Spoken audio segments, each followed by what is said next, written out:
Good morning, ladies and gentlemen. Thank you very much. The situation in Syria also continues to demand our attention, our action, and our unity, which has been sadly lacking in the Security Council so far. So, there's time for a few questions. When it comes to Syria, both sides in that conflict have been accused of fairly horrific sexual violence against women and children. Why do you think it's a good idea to arm the rebels, and when does Britain plan to do this? Well, the United Kingdom hasn't taken any position or decision on arms to Syria, as you know, and I made that clear at the meeting of the core group of the Friends of Syria on Saturday. We do believe it's necessary to send additional assistance of various kinds to the national coalition, the opposition who are not extremists and who are committed not to commit crimes against the Syrian population. We believe the Syrian crisis is on a trajectory to get even worse as things stand. And so our top priority has been the humanitarian relief responding to the United Nations appeal. We believe a political solution is necessary, as the G8 nations endorsed in Northern Ireland last week. But we believe we won't get a political solution if the democratic, moderate opposition is eliminated by force. The help that we are giving is non-lethal. It is equipment that saves lives. But we agreed among the 11 countries meeting in Doha on Saturday that we would give varying and different kinds of help between us according to the wishes of each country and the capabilities of each country. So we have taken no decision about arms. With regard to Geneva too, this morning we have been faced with a statement from the Foreign Minister of Syria, that they're not going there to talk about transition period or transfer of power. They're going there to stop the violence. And in the face of such statement, and the statement by the opposition that they, as a condition to start Geneva too, Assad must step down. What chances Geneva had? And with regard to Britain, you are part of the group of Friends of Syria, and they have taken a decision collective to arm the rebels. Are there any steps going to be taken by Britain through the Parliament and soon to follow up on this recommendation by the group of Friends of Syria? On the last point, there is no collective decision to send arms. There is a collective decision to to urgently give more practical support. That is what it says in the agreed communique of those 11 countries, and we're already part of that. The United Kingdom has been given the sort of support that I am talking about, equipment that saves lives. So there is no change and no change imminent in the British position on this. That would be for discussion in our Parliament.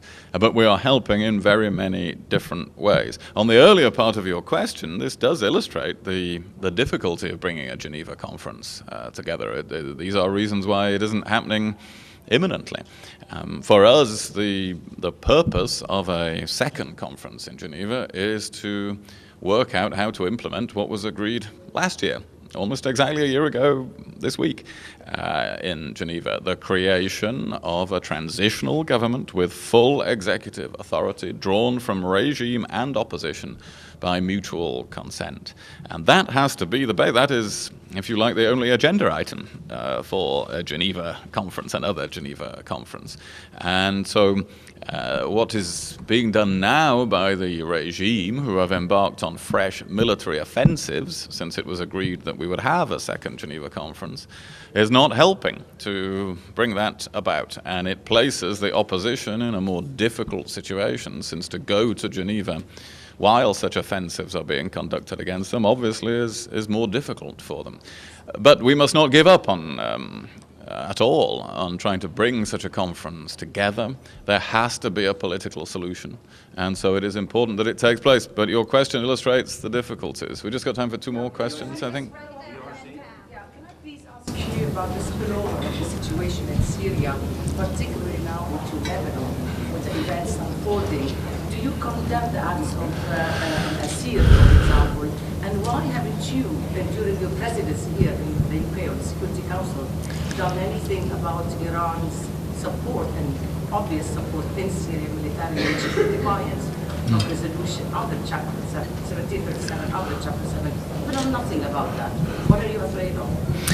Well, first of all, our position, the United Kingdom's position on Iran's support for the regime inside Syria, and indeed including military support and through its proxies in Hezbollah, is well known, and I've expressed it in our parliament. Absolutely, we condemn that. That is foreign intervention in Syria that is making the situation worse and leading to the deaths of thousands of people.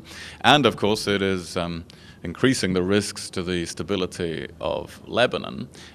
We did secure a presidential statement on what happened in Qusayr in the Security Council, which was the first time the Security Council had agreed anything on Syria since July last year. So the United Kingdom did that, but you know here very well as I do, that the Security Council does not easily come to agreement on any matter on Syria. Yes. This is I'm giving you the answer to that. The United Kingdom is active in trying to help stability in Lebanon. For instance, we are helping to fund some of the work of the Lebanese armed forces, including funding border observation posts. That is our one form of our contribution to stability in Lebanon, and you're quite right to be concerned about its stability in these circumstances. One more question. Mr. Minister, again on Syria, would you comment on the reports that it is difficult to determine who has used the sarin gas and the chemical weapons, although UK has given evidence to the contrary that the Assad government has used them? Thank you. Our position on this is, as our Prime Minister has expressed it, and it's the same as the United States. We've looked at much of the same evidence. We do believe that there's very strong evidence of the use of chemical weapons, including sarin gas, by the regime. We haven't seen evidence of the use of chemical weapons by the opposition. But of course, the answer to such controversies is for the UN team who are charged with working out what has happened in Syria on this, to be given access by the regime to all areas that could have been affected by chemical weapons. And I call again upon them to do so. At the G8, those 8 leading nations in the world called for access, including Russia, calling for access to determine the truth to international satisfaction. But we are certainly persuaded from what we have seen that there has been use of chemical weapons by the regime on a number of occasions, and you've heard what the White House has said about that as well. Okay, we'll see you later. Thank you.